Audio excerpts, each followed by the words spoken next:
le communisme, je suis pour le socialisme. Et pour le capitalisme, parce que je suis opportuniste. Il y en a qui contestent, qui revendiquent et qui protestent. Moi je ne fais qu'un seul geste, je retourne ma veste. Je retourne ma veste, toujours du bon côté.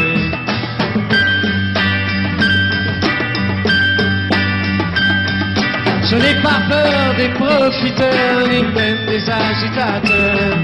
Je fais confiance aux électeurs, et j'en profite pour faire mon beurre. Il y en a qui contestent, qui revendiquent et qui protestent. Moi je ne fais qu'un seul geste, je tourne ma veste. Je tourne ma veste, toujours du bon côté.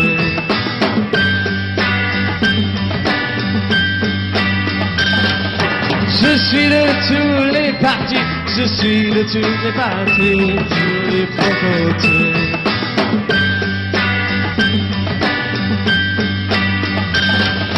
Je suis de toutes les coteries, je suis le roi des convertis.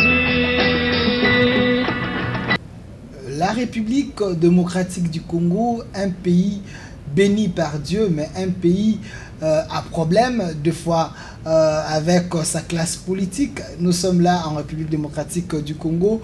Vous êtes là en direct de la RL Télévision, votre chaîne ici. Nous parlons de réalité qui nous entoure. Dans les cadres de votre émission 4 vérités aujourd'hui, spécialement, nous avons fait l'effort d'aller chercher l'homme qui peut décrypter les grandes lignes de l'actualité. Il est là avec nous, il s'appelle comme ça, le président Roger Lumbala, président de RCDN. Il est là avec nous, un acteur politique mûr, outillé. Il est là avec nous, monsieur Roger Lumbala, soyez le bienvenu. Bonjour, monsieur les journalistes.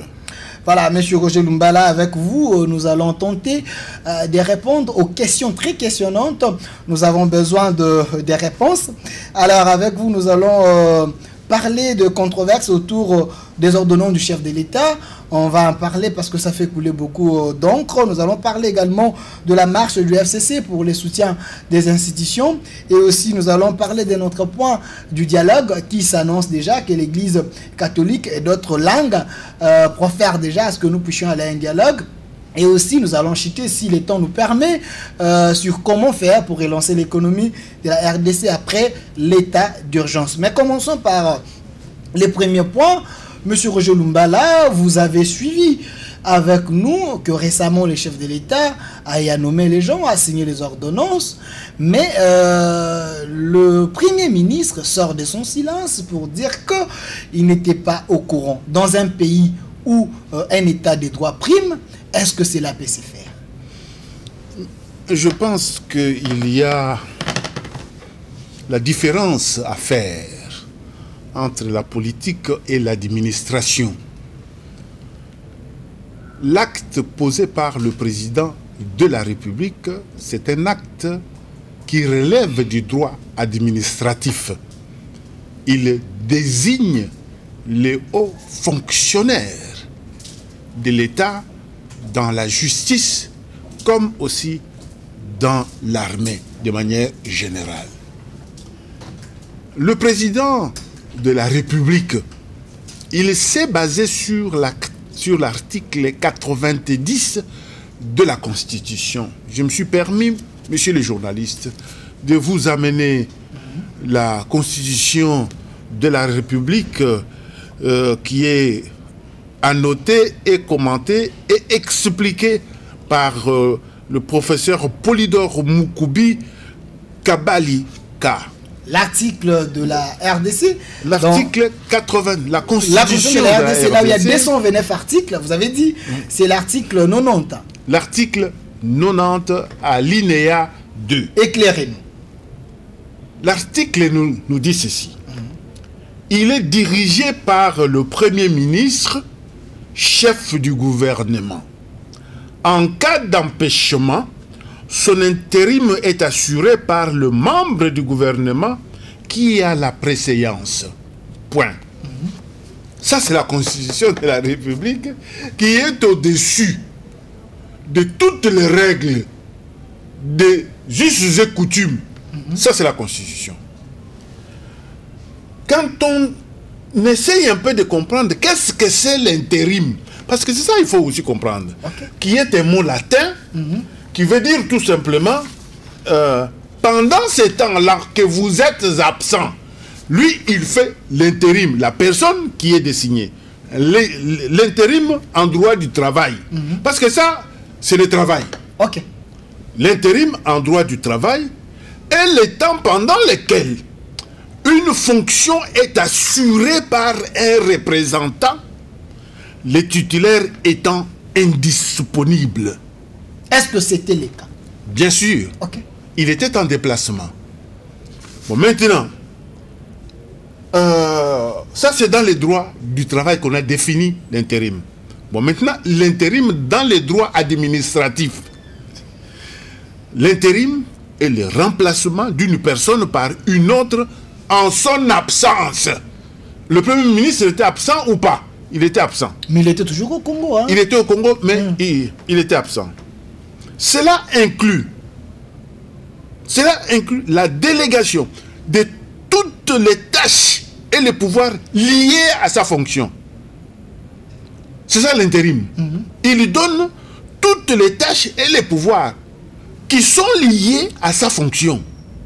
Même le pouvoir de contresigner. J'ai dit toutes les tâches et les pouvoirs.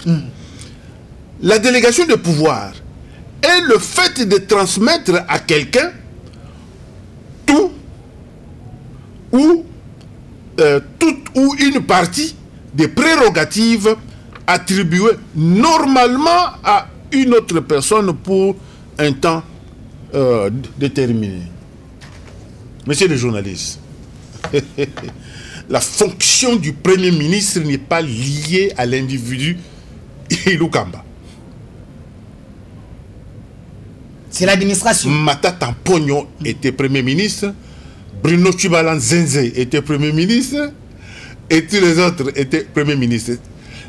La fonction du Premier ministre qui est définie dans la Constitution n'est pas liée à un individu. Donc, à son absence, c'est lui qui assure l'intérim. C'est celui-là le Premier ministre pendant ce moment-là. C'est ainsi que vous avez vu que le président de la République, qui a compris, il a utilisé la Constitution pour pouvoir nommer ces gens-là. Bon, maintenant, quand on entre maintenant dans le cadre de la logique de la désignation, je venais de vous dire ici que le président de la République est le commandant suprême des forces armées. Comment pouvez-vous expliquer, lui qui est le commandant suprême des forces armées, alors que l'armée, la police et la justice ont le caractère apolitique dans notre pays? Apolitique.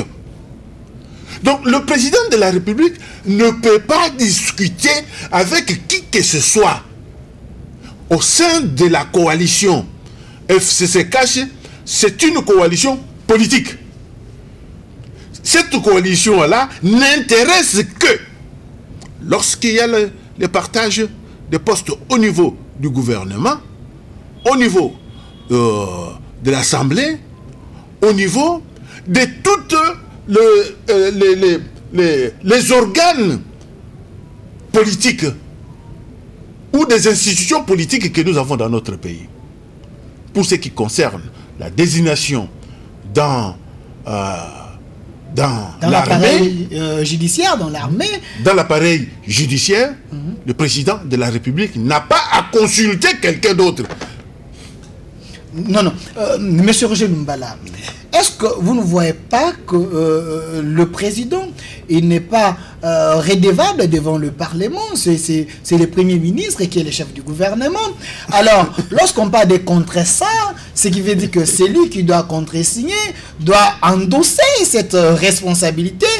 Les décisions si importantes comme ça, pourquoi ne fût-ce que informer le Premier ministre? Parce qu'on est dans un gouvernement. Le Premier ministre était informé. Les contre-saints, c'est quoi?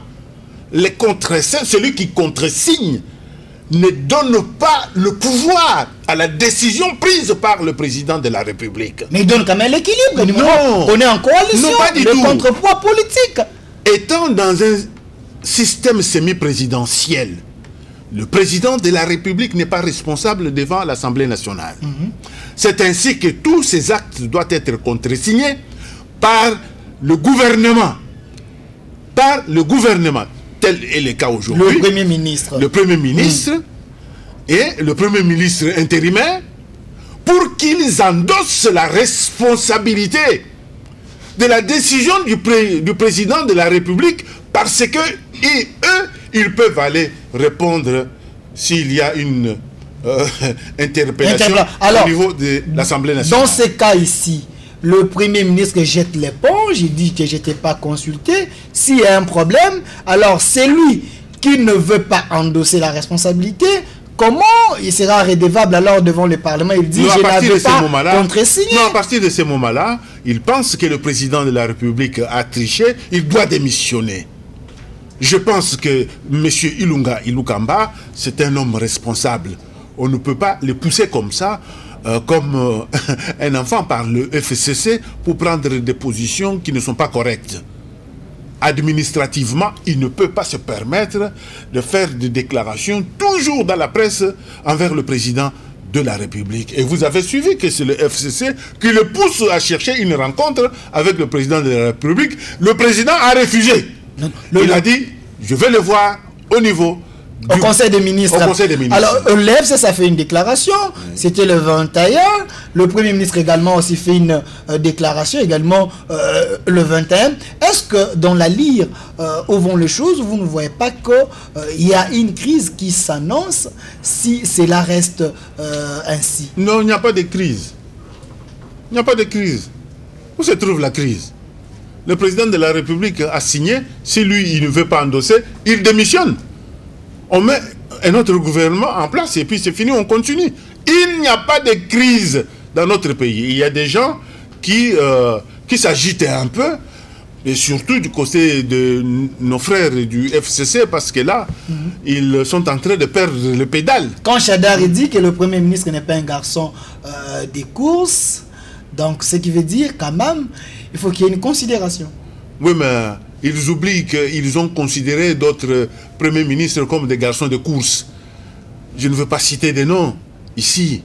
Ils ne consultaient pas certains premiers ministres pour des décisions. Ils ne consultaient pas.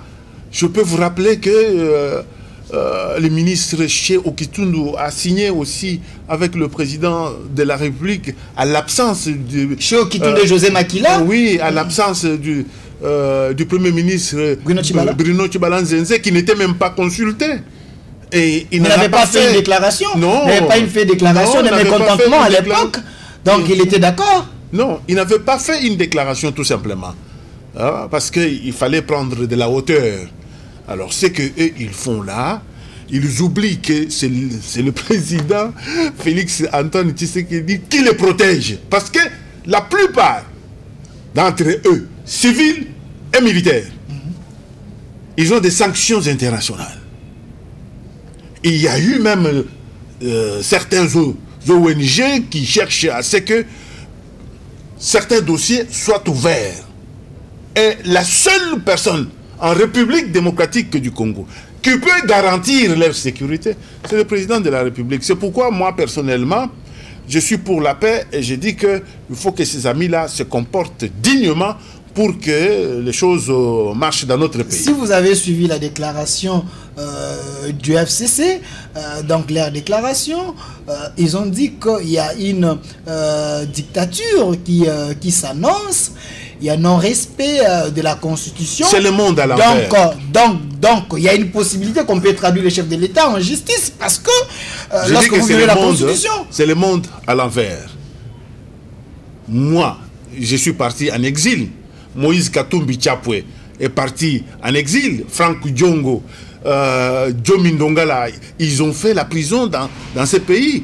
M. Coutinho a fait la prison dans ces pays. Qui peut parler de la dictature? Ils sont en vie, hein? Qui peut parler de la dictature au moment où le président Félix Antoine Tshilombo essaie de tout faire pour mettre le pays sur les rails d'un état de droit. Le pays est sur les rails d'un état de droit. Mais comme tout changement, il y a toujours résistance.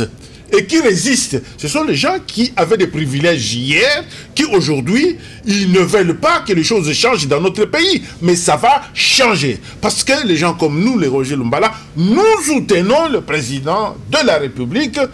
Pourquoi? Pour 3 éléments fondamentaux. Okay.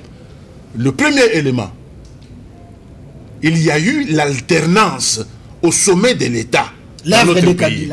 C'était le combat que nous avons mené pendant plusieurs années dans ces pays. Et la volonté de Kabila, il ne faut pas oublier. Non, ce n'est pas la volonté. Il y a eu quelqu'un qui a été élu et le président Kabila a compris qu'il fallait le laisser prendre les sièges du président de la République. De deux, nous avons l'indépendance de la justice dans ces pays. Je pense qu'en Afrique, le seul pays où on a traduit les directeurs de cabinet du président de la République, c'est la République démocratique du Congo. Nous sommes applaudis par tout le pays maintenant. Et je déplore que ça tombe sur lui parce que ce n'est pas un ami, mais c'est une relation à moi. Pendant plusieurs années, nous avons vécu avec lui à l'Assemblée nationale. Je suis allé au deuil de son neveu et puis lui... À 2 reprises, je pense, il est venu chez moi. On avait des relations fraternelles. C'est pourquoi je dis tout simplement que ça a tombé sur lui.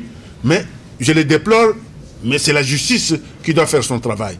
C'est pourquoi, se basant sur les 2 éléments-là, j'ajoute le 3e élément. Dans ce pays, la corruption a été institutionnalisée. Souvenez-vous de Luzolo Bambi, à qui on avait donné une commission anticorruption.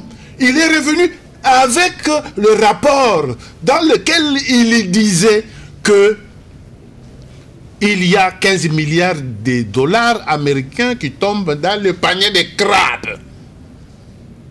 Et ce dossier-là a été classé sans que les uns et les autres soient poursuivis.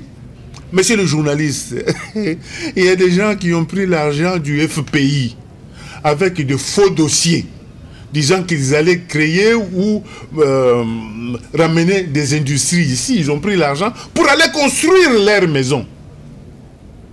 Ils n'ont jamais été poursuivis.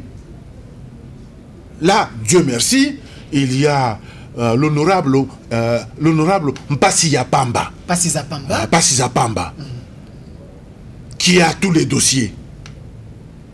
Et je suis convaincu que le président de la République fera de sorte que tous les gens qui ont pris de l'argent de l'État, qu'ils soient poursuivis. C'est basant sur ces 3 éléments-là, les éléments qui ont motivé le combat que j'avais.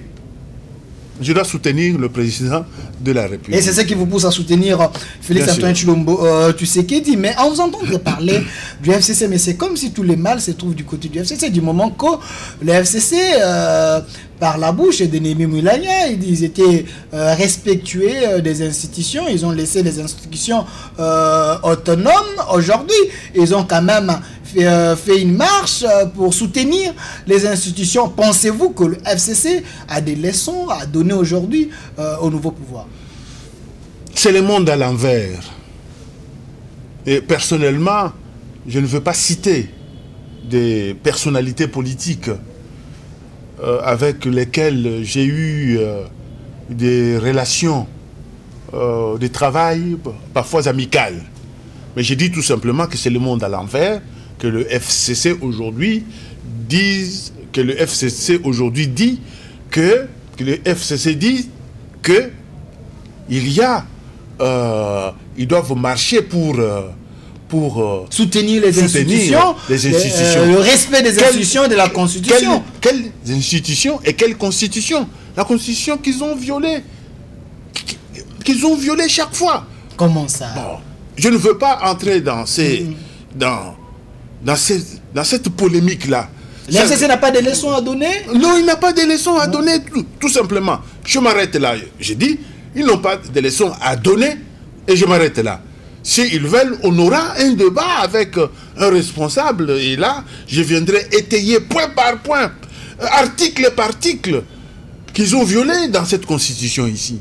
Kabila a respecté la constitution, il a fait des mandats. Aujourd'hui, Félix est au pouvoir, il a laissé les institutions. D'ailleurs, Félix a dit, il a trouvé une armée structurée. Donc c'est quand même de fleurs qu'il faut jeter à l'FCC. Vous savez, vous ne connaissez pas l'armée. Si aujourd'hui vous voyez que le général Tango Fort, qui a bénéficié des ordonnances, qui se met à danser. Non, il est en train de glorifier Dieu. C'est ce qui n'est pas du tout mauvais. Non, je dis qu'il a dansé parce qu'il était content de sa nomination. Ce qui a fait que d'un côté, Tango Fort était content, de l'autre côté, John Numbi était mécontent. L'FCC l'a rendu visite pour aller les réconforter. Oui, mais ça ne m'intéresse pas. Ça ne m'intéresse pas. John Numbi, là où il est, c'est un Congolais, c'est un général congolais. Et le général Tango Fort, c'est un général congolais qui se retrouve aujourd'hui là où il est. Et je pense qu'il va faire un bon travail. Parce que vous parlez de nomination, les chefs de l'État a nommé les juges qui avaient jugé dans l'affaire Vital Kamerhe. Les 3 juges ont été promis. Est-ce que ce n'est pas un acharnement, ça? Voir que Kamerhe est à l'appel, le même juge, et maintenant TGI Gombe, est-ce qu'il y a quelque chose qui se cache? Parce que vous êtes un civil. Pour nous qui avons vécu dans des situations militaires, politico-militaires, lorsque vous envoyez un bataillon faire la guerre, et que ces bataillons-là gagnent cette guerre-là, quand ils reviennent, vous devez relever les niveaux de chaque responsable qui était parti. Aujourd'hui, c'est la même chose aussi en politique. Vous avez vu comment le procès s'est passé. Avec l'assassinat du juge Gianni, personnellement, j'avais pensé que les magistrats allaient jeter l'éponge. Mais vous avez vu, ils ont pris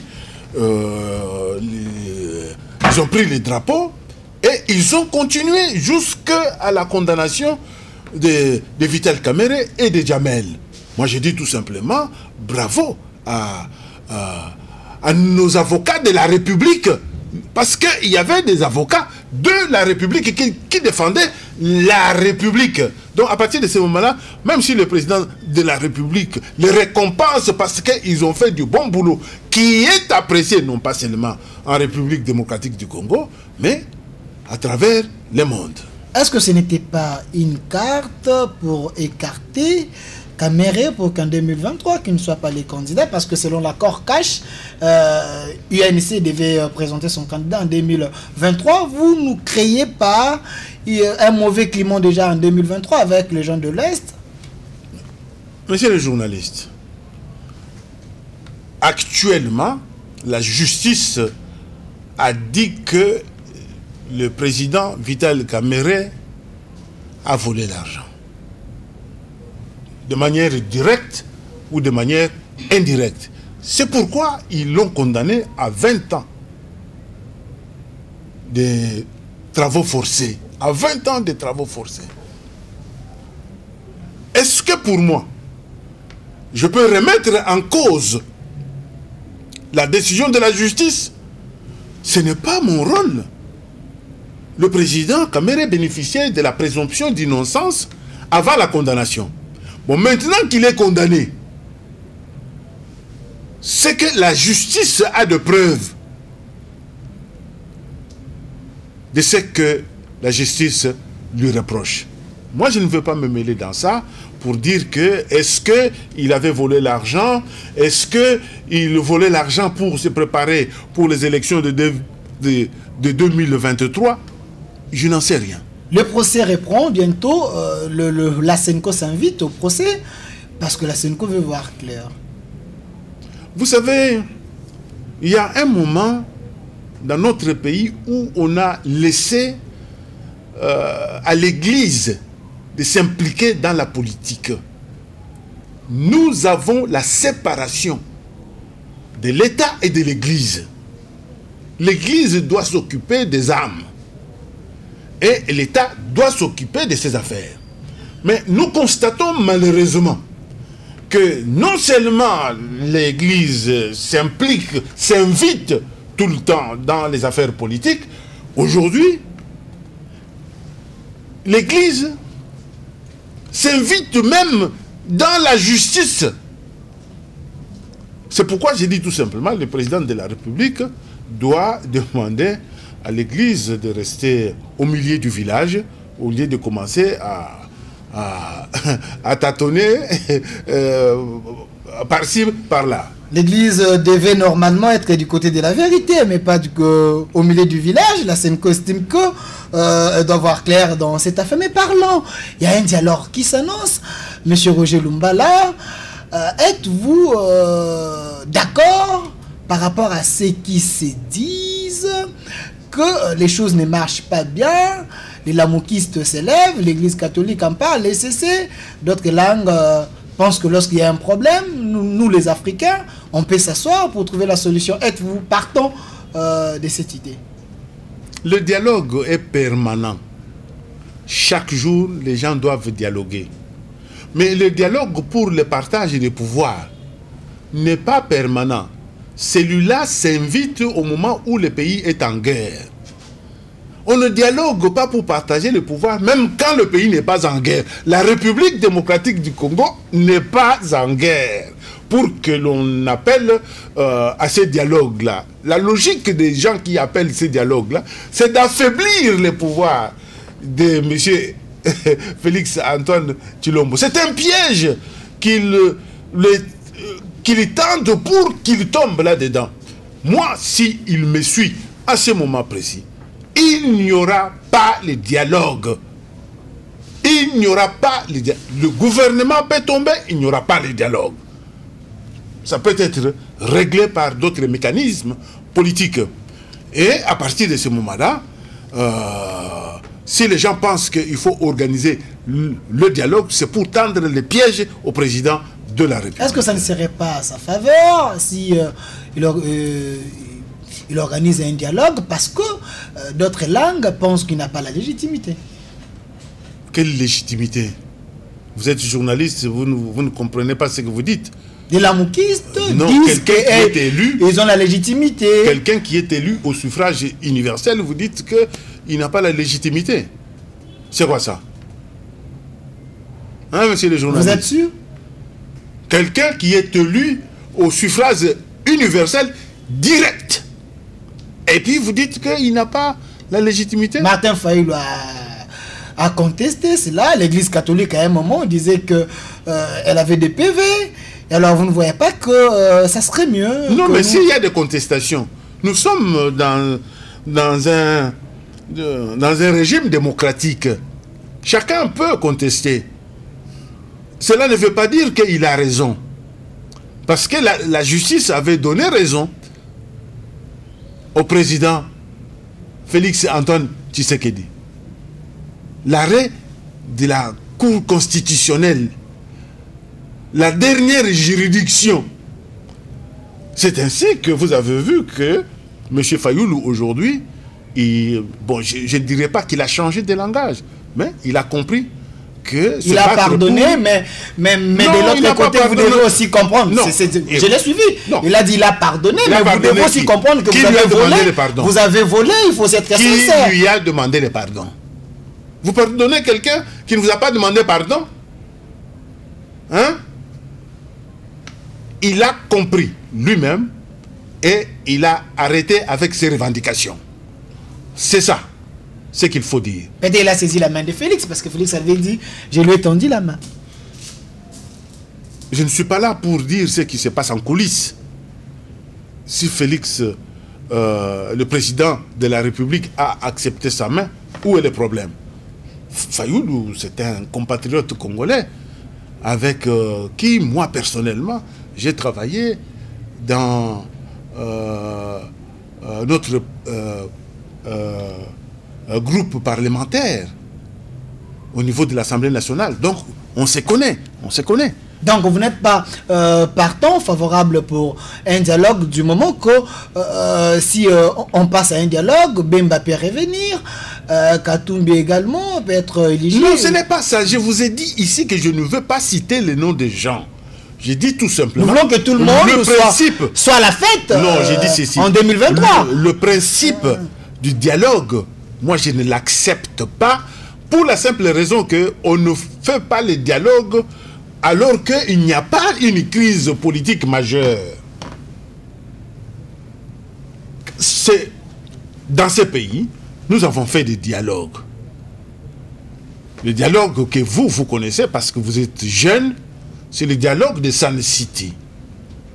Et là, il y avait la guerre dans ces pays. Il y avait la guerre. Et la République démocratique du Congo était répartie en plusieurs républiquettes, si vous voulez bien. Il y avait Jean-Pierre Bemba Gombo, il y avait Robert Romagnan, Azarias, il y avait Roger Lumbala, Wachitenga, il y avait Mboussa Nyamwisi et les autres. Donc à partir de ce moment-là, il faut rassembler tout le monde. C'est là qu'on peut appeler le dialogue.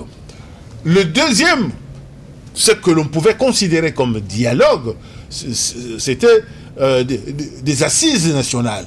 Le président Joseph Kabila Kabange avait appelé. Et il avait appelé parce que le M23 avait frappé Goma. Le militaire comme le gouverneur avaient pris la poudre de scampette. Ils ont fui. Et le président de l'époque a négocié avec le Rwanda, il a négocié avec l'Ouganda pour que le M23 puisse quitter Goma et accepter de négocier avec le M23. Voilà comment le président de l'époque, Joseph Kabila Kabange, a organisé des assises nationales. Quant au dialogue interdiocésain, c'est en quelque sorte l'émanation des assises nationales. Parce que il avait été demandé au président de la République de l'époque, Joseph Kabila Kabange, d'organiser les dialogues avec le M23 et avec d'autres forces. Mais il avait préféré appeler le Premier ministre Kodjo, qui était venu ici, et ils avaient organisé cela, qui n'a pas marché, ce qui a fait que le Premier ministre, issu des négociations de l'Union africaine, à la personne de notre frère Sami Badibanga, n'a passé que 4 mois à la primature. Et c'est ainsi que Bruno Tshibala Nsese est arrivé. Donc, nous ne pouvons pas aujourd'hui conseiller au président de la République d'aller dans une sorte de dialogue. Donc, il n'y a pas la nécessité d'aller à un dialogue. Non, il n'y a pas la nécessité de faire un dialogue. Il va faire le dialogue avec qui et pour quelles raisons? Voilà, merci président Roger Lumbala. Vraiment, je rappelle qu'il est le président de RCDN. Il est là avec nous, nous décryptons l'actualité de la semaine. Mais chito avec ces derniers points, parce que vous êtes un politicien et aussi vous vous battez pour le bien-être des Congolais. Une fois, vous m'avez dit que vous avez fait la résistance pour que le peuple congolais se retrouve. La révolution. La révolution, la pandémie ravage le monde. La RDC n'était pas épargnée. Il y avait l'état d'urgence, mais le chef de l'État vient de lever cela. L'économie est par terre. Aujourd'hui, les dollars, c'est presque 22. Alors, vous êtes parmi la classe pensante de la République. Qu'est-ce qu'il faut faire pour élever l'économie? L'économie est par terre parce que le dollar est à 22. Je ne pense pas. Je pense que ce qu'il faut faire pour relever le pays, nous l'avions toujours dit. C'est simple, il faut aller lire dans les richesses des nations d'Adam Smith. C'est un Anglais. Tous les États que nous connaissons aujourd'hui ont multiplié leurs richesses fois 2000, 3000 parce qu'ils ont appliqué tout simplement des recommandations faites par Adam Smith dans son livre la richesse des nations. Nous pouvons avoir des minéraux. Nous pouvons avoir tout ce que nous avons. Aujourd'hui, nous ne nous sommes pas développés. Et il faut l'agriculture comme priorité des priorités dans notre pays. À partir de ces moments-là... Par exemple, comme le Bukangalonzo, multiplier le Bukangalonzo? Non, pas de Bukangalonzo comme tel. Moi, j'avais déjà donné déjà de la matière là. Mais je vais reprendre quand même pour aider les téléspectateurs qui nous suivent à ce moment précis. Bukangalonzo a coûté à peu près plus de 200 millions de dollars pour les résultats que nous avons aujourd'hui. La ville de Kinshasa ne sent pas les résultats de Bukangalonzo. Alors que nous avons des machines, des motoculteurs, qui peuvent faire le travail. Avec 4 litres, on fait 1 hectare. Et si nous avons toutes ces machines-là, territoire par territoire, commune par commune, en République démocratique du Congo, nous allons relever notre économie. Vous savez, j'ai toujours donné ce qu'il faut faire. La République démocratique du Congo, le président de la République avait dit autrefois que le monde a soif et que le monde a besoin des eaux de la République démocratique du Congo. Monsieur les journalistes, la République démocratique du Congo déverse dans le lit du fleuve Congo 62% des eaux que nous avons là. Le Congo-Brazzaville, c'est 7%. La République centrafricaine, je pense que c'est 12%. Le Rwanda et le Burundi, je pense 0, quelque chose de pourcent. Cela veut dire que l'eau que nous avons dans ces fleuves, plus de la moitié, c'est de l'eau qui vient de nos affluents, de nos rivières, de nos sources. Et c'est de l'eau douce. Et sur la planète, nous avons à peu près 20%, sur la planète, 20% de l'eau douce. Et une grande partie, nous l'avons en République démocratique du Congo. C'est ce qui fait qu'aujourd'hui, le lac Tchad est en train de sécher. En 1960, le lac Tchad avait 29 000 km². Mais aujourd'hui, le lac Tchad a 2000 km². C'est pourquoi vous entendez l'insécurité au nord-est de la République par les éleveurs Mbororo qui quittent leur pays pour venir chercher le pâturage dans notre pays. Parce que tous les gens, le bassin du lac Tchad, tous ces pays-là, ne vivent que de cette eau-là. Et qu'aujourd'hui, ils sont en difficulté. Et si la République démocratique du Congo accepte de donner de l'eau, pas de donner, mais de vendre de l'eau au lac Tchad, la BAD, ce n'est pas l'argent des personnes ou des pays, c'est la BAD qui a organisé pour que l'on puisse avoir 100 milliards de mètres cubes par an. Et le mètre cube est vendu à $1. Donc, la BAD va donner 100 milliards de dollars américains à tous les pays du bassin du Congo. Et la République démocratique du Congo prendra sa part là-dedans, 62 milliards de dollars américains. Sans travailler, ne fût-ce que pour l'eau que l'on donne. Donc, la RDC... Nous pouvons relever l'économie de ces pays sans toucher ni aux minéraux, ni à autre chose. Je vais vous dire que dans notre pays, nous avons ce qu'on appelle aussi dans la forêt. Hein? Nous avons de la matière dans la forêt. Le nom vient de m'échapper. Nous avons assez de richesses. Alors pourquoi à tout moment on se la tourbière. Voilà. C'est la tourbière. La tourbière commence à partir de l'Okolama jusqu'au Gabon.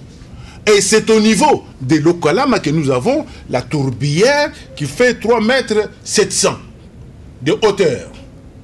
La tourbière, c'est quoi? La tourbière, ce sont des feuilles qui sont tombées dans la forêt et qui se sont entassées pendant des millions d'années. Et cette tourbière-là empêche le réchauffement climatique. Et le monde a besoin de cette tourbière-là, qu'on ne dérange pas la tourbière pour que nous ne puissions pas connaître les dérèglements climatiques. Merci. Et ils doivent payer. Merci. Nous avons beaucoup de choses. Merci, président Roger Lumba. Nous allons encore vous chercher pour chercher à exploiter encore d'autres choses, mais c'était ça l'essentiel. Mais de l'actualité, mais une question directe, c'est aussi votre mot de la fin. C'est vrai, nous avons tout ce que vous avez dit, mais nous avons un problème de capital humain où soit le peuple congolais ou nos autorités, ils sont inconscients pour ne pas voir que ces pays, nous avons tout, mais on n'arrive pas à se relever. Je ne pense pas. Parce que moi, je suis là, je ne suis pas un inconscient. Je pense que le président Tshisekedi qui veut mettre ce pays sur les rails d'un état de droit, il n'est pas inconscient. Les inconscients, peut-être, c'était ceux-là qui torpillaient, ceux-là qui volaient, et ceux-là qui faisaient le coulage des recettes de l'État. Eh bien, aujourd'hui, je pense que les choses vont changer. Pour que les choses changent, il faut que les hommes aussi changent. Parce qu'il y a des hommes qui ont déjà pris certaines habitudes, certaines mauvaises habitudes, et qui ne veulent pas abandonner ces habitudes-là. C'est pourquoi nous nous disons, aujourd'hui, le président Félix Antoine Tshilombo Tshisekedi a du pain sur la planche. Il doit travailler beaucoup et il aura notre soutien. Merci, président Roger Lumbala, d'avoir accepté notre invitation. Merci dans beaucoup. Cette émission 4 vérités avec vous. On a décrypté vraiment l'actualité controverse autour des ordonnances du chef de l'État. Vous avez donné vos idées, la marche du FCC pour le soutien des institutions. Également, on en a parlé, les dialogues, on en a parlé. Et quoi faire pour élever l'économie de la RDC, c'était ça l'essentiel de l'émission d'aujourd'hui. Je rappelle que le président Roger Lumbala est le président du RCDN. Il était l'invité de votre émission. Restez fidèles à nos programmes. Derrière la caméra, il y avait Alain Makoutsima, Merveille Agoloa, à la coordination Gilles Chitumba, à la programmation Bébé Bercy, à la réalisation Jaurès Mazina. Restez fidèles à nos programmes. Au revoir. Je suis pour le socialisme et pour le capitalisme parce que je suis opportuniste. Il y en a qui contestent, qui revendiquent et qui protestent.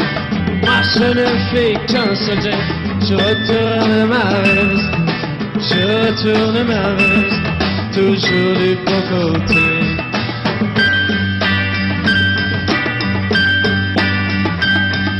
Je n'ai pas peur des profiteurs, ni même des agiteurs.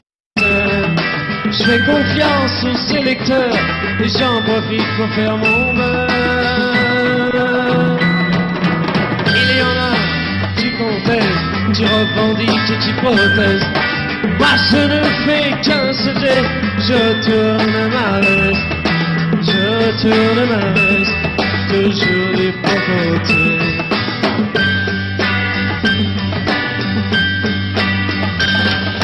Je suis de tous les partis, je suis de tous les partis, tous les bons côtés.